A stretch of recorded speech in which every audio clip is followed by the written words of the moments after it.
entreprise du jour, Clostar, une société créée en 2013 qui fait du conseil en marketing digital et qui a développé en parallèle une plateforme d'intelligence artificielle chatbot pour optimiser le service client des grandes entreprises. Avec nous sur le plateau ce matin, Philippe Duhamel, son cofondateur. Bonjour. Bonjour.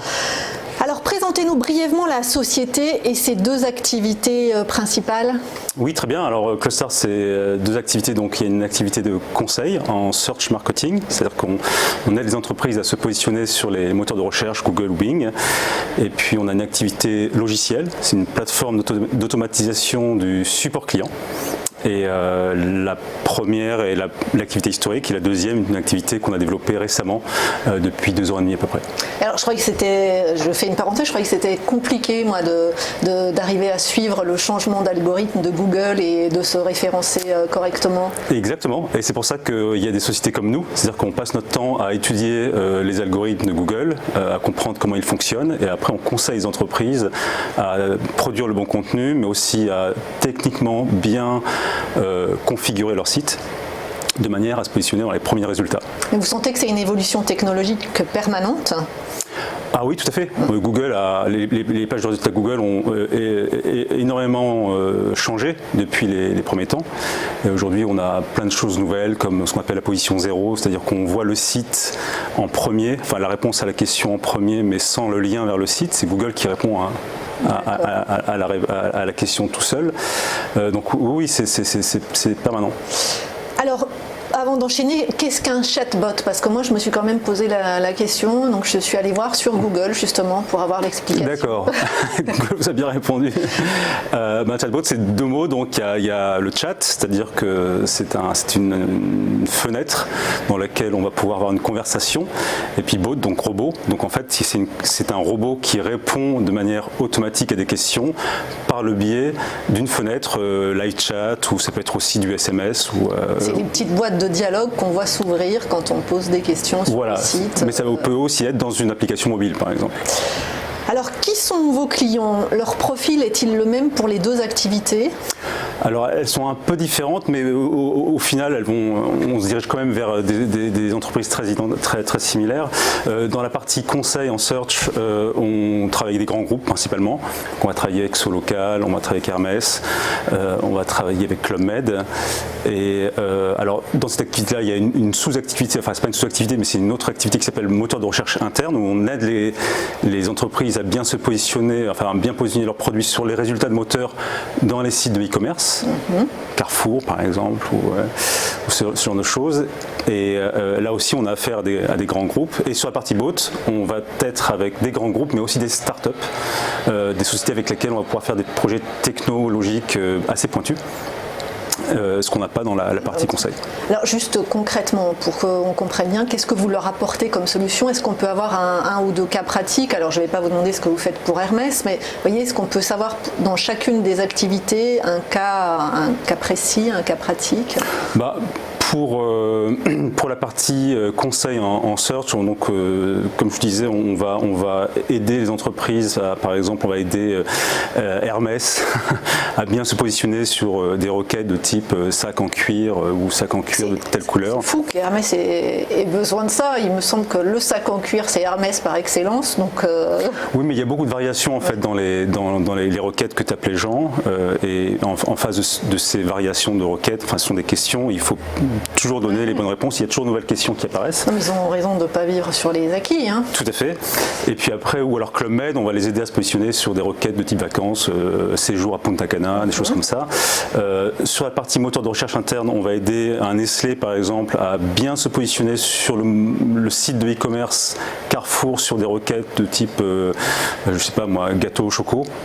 Et sur Amazon aussi par exemple? Alors on commence à aller sur les plateformes, c'est un peu différent, mais c'est quelque chose qu'on commence à faire de plus en plus. Et après, sur la partie bot, si on prend l'exemple de Lydia, qui est une application de paiement mobile, Lydia utilise notre plateforme pour automatiser les questions que leur envoient ses utilisateurs, des questions de support en fait. Et ils automatisent à peu près 60 à 70% des requêtes de support. On a du mal à penser que ces robots, entre guillemets, puissent répondre à toutes les questions des clients finalement. Alors oui, c'est assez simple en fait. Quand on regarde l'ensemble des questions, on se rend compte qu'il y a des choses qui reviennent très très souvent. Et à ces questions-là, on peut automatiser la réponse. Ça ne veut pas dire qu'on gomme l'humain de l'équation. C'est-à-dire qu'on va répondre aux questions qui sont assez simples et très récurrentes.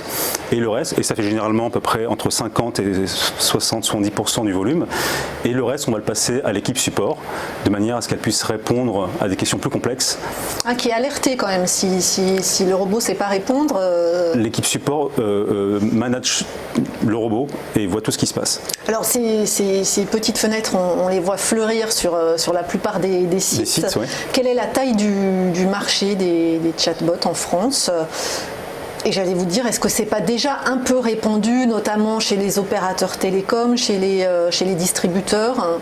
Alors si, on automatise, tout le monde cherche à automatiser depuis plusieurs années, c'est simplement qu'on commence à faire des progrès aujourd'hui qui permettent à des entreprises à un coût quand même abordable et de ne pas aller voir IBM Watson par exemple qui coûte très cher, mais d'aller voir des entreprises comme la nôtre pour faire des projets à un coût acceptable. Les premiers chatbots étaient un peu déceptifs, donc tout le monde a expérimenté pour faire des bots un peu marketing et puis aujourd'hui en fait le marché a évolué et les gens viennent nous voir avec des projets assez concrets où on recherche de la valeur, on recherche de l'utilité, notamment dans le support client, ce qui est notre dada, ou alors l'acquisition client, et on voit qu'il y a vraiment une maturation du marché qui se met en place. On n'a pas d'idée de chiffres, c'est pas chiffrable peut-être? Si, alors après c'est un marché qui est un peu nouveau, donc c'est difficile de l'évaluer, mais par exemple la relation client en France c'est aux alentours de 4 milliards d'euros de chiffre d'affaires. Dedans il y a du service et des logiciels et nous on va se tailler une place dans ce marché-là. Et alors qu'est-ce qui vous différencie, vous avez cité IBM, qu'est-ce qui vous différencie à l'heure actuelle de vos concurrents et notamment d'IBM? Le prix, non? Alors pour l'IBM, il y a le prix, mais il n'y a pas que ça. Nous, on a fait une plateforme qui peut être utilisée par des gens qui ne sont pas techniciens, qui ne sont pas ingénieurs, donc les gens du support ou du marketing digital. Et l'ergonomie est vraiment très poussée chez nous, et ça permet à une utilisation quotidienne de la plateforme. Ça, c'est une première chose. Deuxième chose, on est une plateforme intégrée, c'est-à-dire qu'on a la partie compréhension du langage naturel et la partie plateforme, donc arbre de décision, on va dire. Et puis troisièmement, on a fait une plateforme qui peut être intégrée à d'autres applications via ce qu'on appelle des API, des webhooks, et ce qui permet à la plateforme de bien se connecter avec le reste des outils de l'entreprise. Est-ce qu'on peut dire un mot sur vos équipes et sur votre chiffre d'affaires? Vous êtes combien à l'heure actuelle? Alors on est 32, on va passer à 33 bientôt. Cette année, on va faire 2,5 millions d'euros de chiffre d'affaires. Et est-ce que la société est rentable? Alors, elle était rentable, et puis on a fait un gros investissement sur la plateforme. Oui. Donc en ce moment, elle ne l'est pas, mais on prévoit la rentabilité à la fin de l'année. Justement, comment financez-vous le développement? Par autofinancement? Vous avez fait appel à des fonds? Oui, alors d'une part, on a une partie de l'activité qui est rentable, puisque la partie conseil est très rentable. Et autofinance peut-être la seconde un peu. Elle autofinance la seconde, c'est comme ça qu'on a débuté. Ensuite, on est allé voir des fonds d'investissement, parce qu'on a fait une levée de fonds il y a à peu près plus d'1 an maintenant, de 1,7 million d'euros.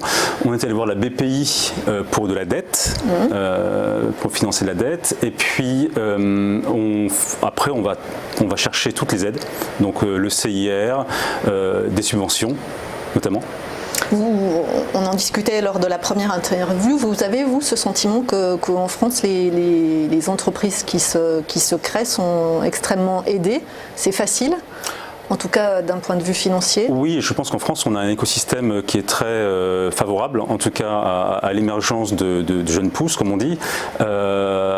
donc il y a tout un tas d'aides, il y a quand même des fonds et l'environnement des fonds a beaucoup évolué en France. Ce qui va un peu pêcher, c'est la taille du marché et le fait qu'on fonctionne en français. Et ça pose un problème de croissance au bout d'un moment en fait, puisqu'il faut aller chercher au-delà des frontières. Et c'est ça qui, en France, obstacle. Et alors pour vous, quels sont les relais de croissance? Vous nous l'avez dit, vous avez levé 1,7 million, c'est ça, d'euros? Oui. Est-ce que cet argent a servi à quoi? Est-ce qu'il en reste? Et quels sont les relais de croissance? Alors cet argent a principalement servi à financer la techno. Donc on a recruté des ingénieurs. Et puis aussi pour le développement commercial. Donc on a embauché des commerciaux. Et les relais de croissance, c'est la croissance du chiffre d'affaires. Et pour ça, on a beaucoup travaillé seul en faisant ce qu'on appelle de l'inbound, c'est notre métier, l'inbound marketing, pour que les gens viennent à nous. Oui. Et là aujourd'hui, on recherche des partenaires, agences, SS2I, et on se développe aussi, on commence à se développer à l'international. Où à l'international? Alors sur les marchés très proches, notamment l'Espagne et l'Angleterre. Oui, ça c'est des marchés quand même importants, en tout cas le Royaume-Uni. Ouais. Bon, on vous souhaite en tout cas beaucoup de succès dans cette entreprise. Merci beaucoup. Philippe Duhamel, vous êtes DG de Clostar.